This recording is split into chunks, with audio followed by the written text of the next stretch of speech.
Au nom du Père et du Fils et du Saint-Esprit, Amen. Grande joie d'être là avec toi en ce mardi 9 janvier. Nous commençons cette année civile. Nous voulons vraiment commencer avec la parole de Dieu, fidèle à l'Alexio Divina, chaque jour. Et vraiment, je te demande vraiment d'être fidèle à l'Alexio Divina chaque jour. Et si par hasard, un jour, tu ne pourras pas suivre notre programme ici, l'Alexio Divina, au moins que chez toi, à la maison, tu puisses la faire chaque jour à partir de les lectures de la messe quotidienne, chaque jour. D'accord? Il y a les 5 questions que je t'invite toujours à répondre. Qu'est-ce que la parole de Dieu dit? Qu'est-ce que la parole me dit? Qu'est-ce que Dieu me parle directement à moi? Quelle est ma réponse? Quelle est la parole qui enflamme mon cœur? Et quelle est la résolution? Ça veut dire qu'est-ce que je vais mettre en pratique à partir de la parole que j'ai entendue, ce que le Seigneur m'a parlé. D'accord? Il faut suivre toujours ces schémas. OK? Et la première lecture d'aujourd'hui, c'est 1 Samuel, chapitre 1er, à partir du verset 9. Anne se leva après qu'on eut mangé et après qu'on eut bu. Le prêtre Élie était assis sur son siège, contre le montant de la porte du sanctuaire du Seigneur. Elle était pleine d'amertume. Elle pria le Seigneur et elle pleura beaucoup. Elle fit un vœu et dit, « Seigneur Sabaoth, si tu voulais bien voir la misère de ta servante, te souvenir de moi, ne pas oublier ta servante et lui donner un petit homme. Alors je le donnerai au Seigneur pour toute sa vie, et le rasoir ne passera pas sur sa tête. » Comme elle prolongeait sa prière devant le Seigneur, Élie observait sa bouche. Anne parlait tout bas, ses lèvres remuaient, mais on n'entendait pas sa voix. Élie pensa qu'elle était ivre. Alors Élie lui dit, « Jusqu'à quand vas-tu rester ivre? Fais passer ton vin. » Mais Anne répondit ainsi, « Non, mon Seigneur, je ne suis qu'une femme éprouvée. Je n'ai bu ni vin, ni boisson fermentée. J'épanche mon âme devant le Seigneur. Ne juge pas ta servante comme une vaurienne.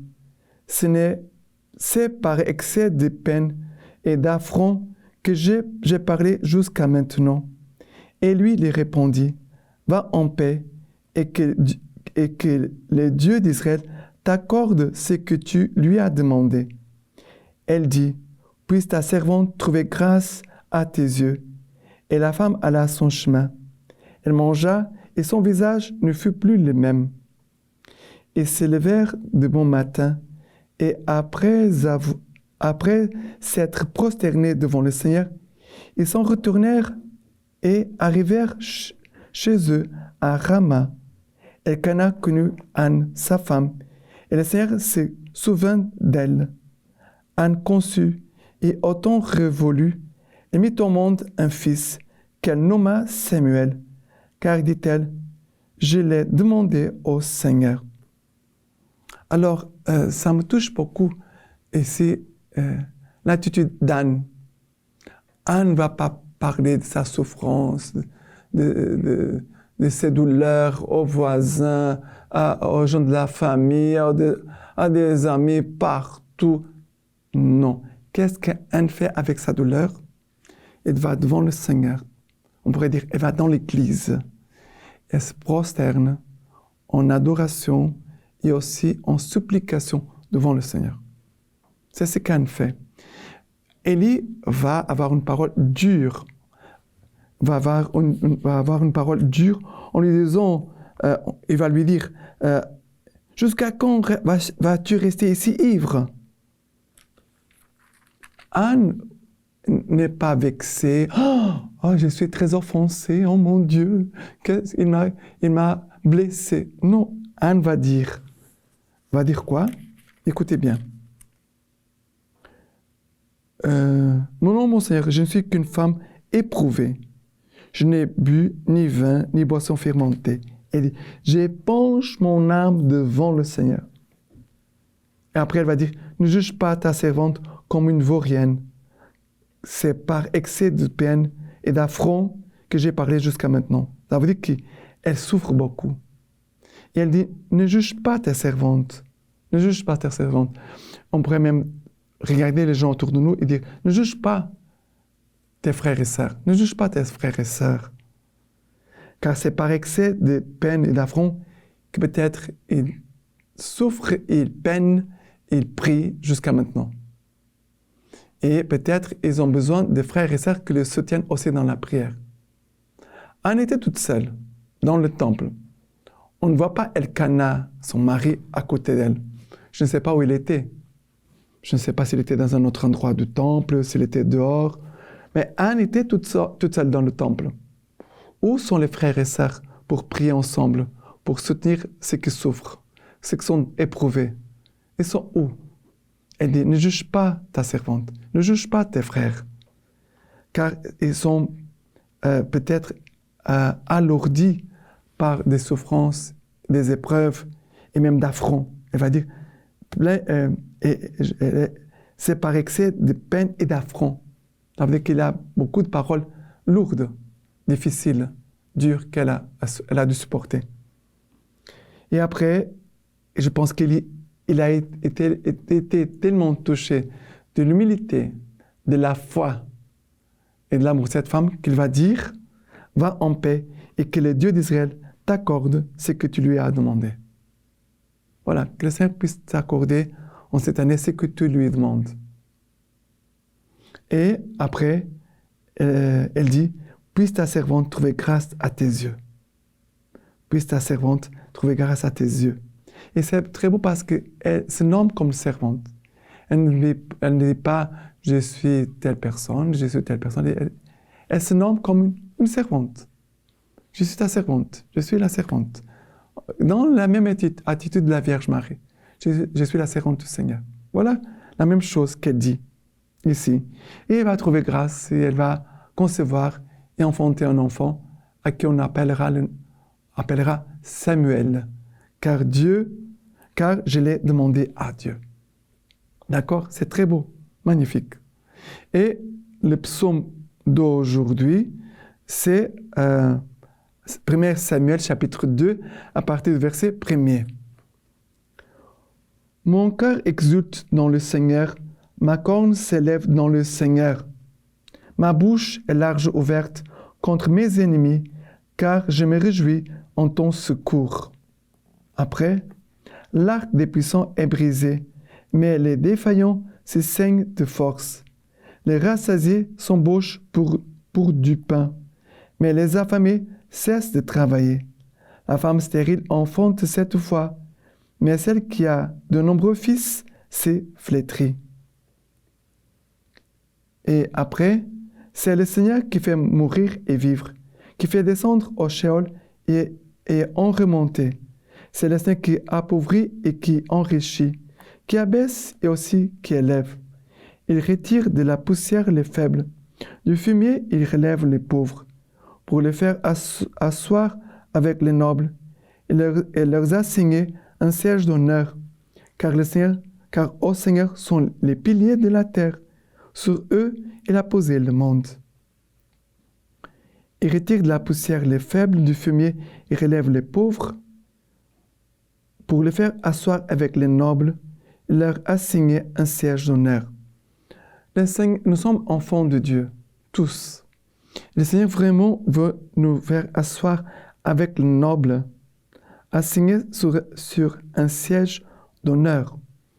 Ça ne veut pas dire maintenant que je crois en Dieu, je vais même à la messe, je prie chaque jour. Maintenant, je serai quelqu'un de très important et voilà, que je vais avoir des honneurs, voilà, tout sera merveilleux. Ici, s'asseoir avec les nobles, c'est avoir la noblesse dans son âme. Ça ne veut pas, parce que souvent les nobles de ce monde, ce ne sont rien aux yeux de Dieu. Alors, il faut avoir une conversion de notre pensée. C'est que la noblesse de ce monde, aux yeux du monde et la noblesse aux yeux de Dieu. Une âme sainte, pure, dans la grâce, pleine de la grâce de Dieu, elle est noble.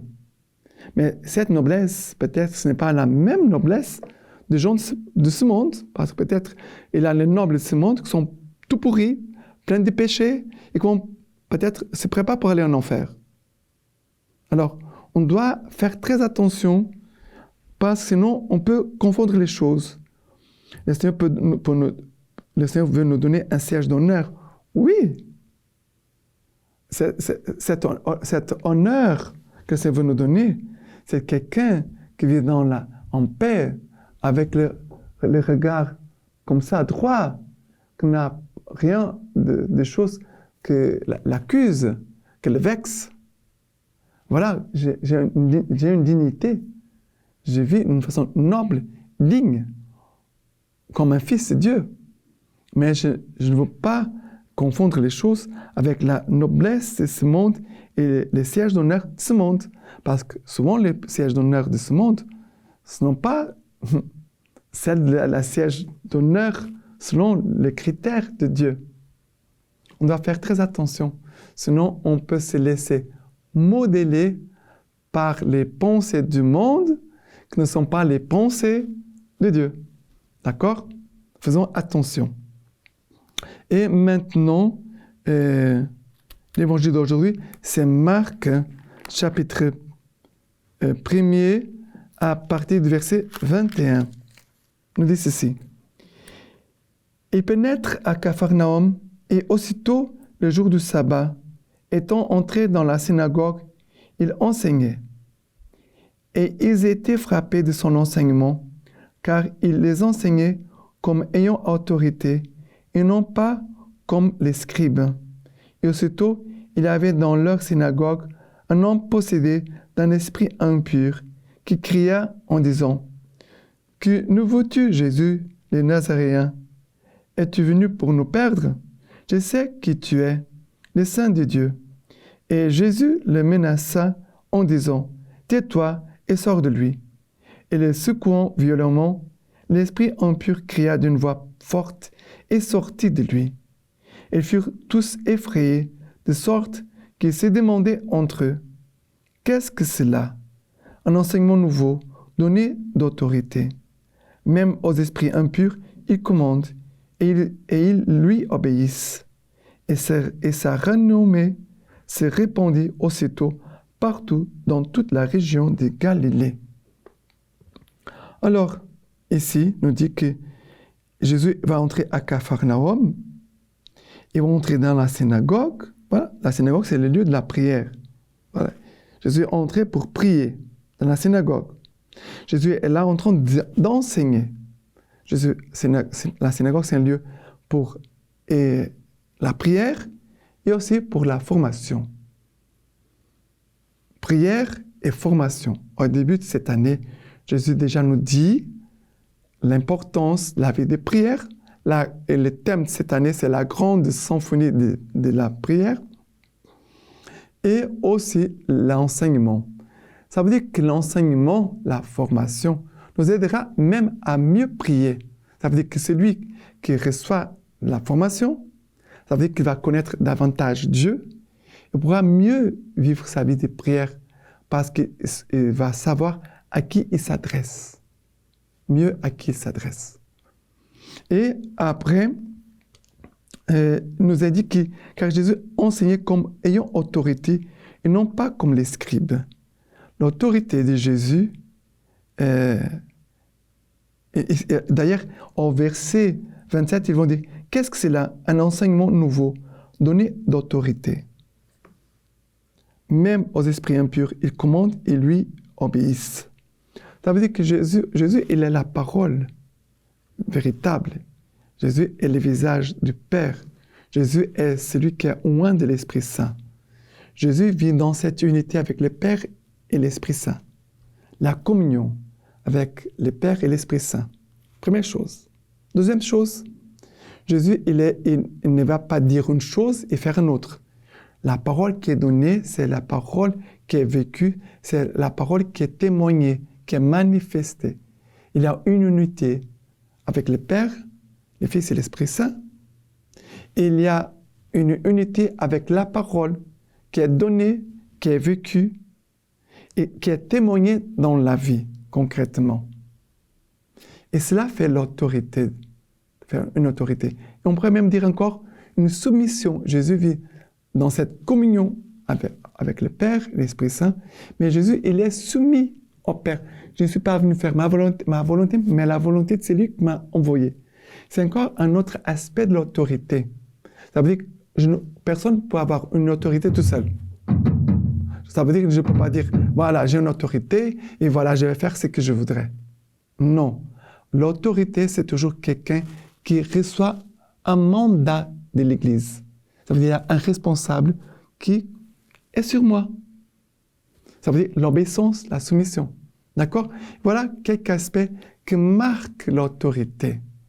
L'autorité de Jésus-Christ, mais aussi la nôtre. Pour pouvoir chasser les démons, pour faire reculer les ténèbres, le mal, le mauvais, il faut avoir cette autorité. D'accord? Voilà. Maintenant, la lecture patristique d'aujourd'hui de Saint Basile. L'amour envers Dieu n'est pas matière d'enseignement, car personne ne nous a enseigné à jouir de la lumière, à aimer la vie, à chérir ceux qui nous ont mis au monde ou qui nous ont élevés. Dès que cet être vivant, c'est l'homme que je veux dire, commence à exister, une sorte de germe est déposée en nous qui possède en lui-même les principes internes de l'amour.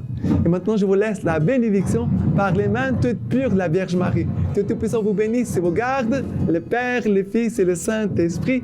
Amen.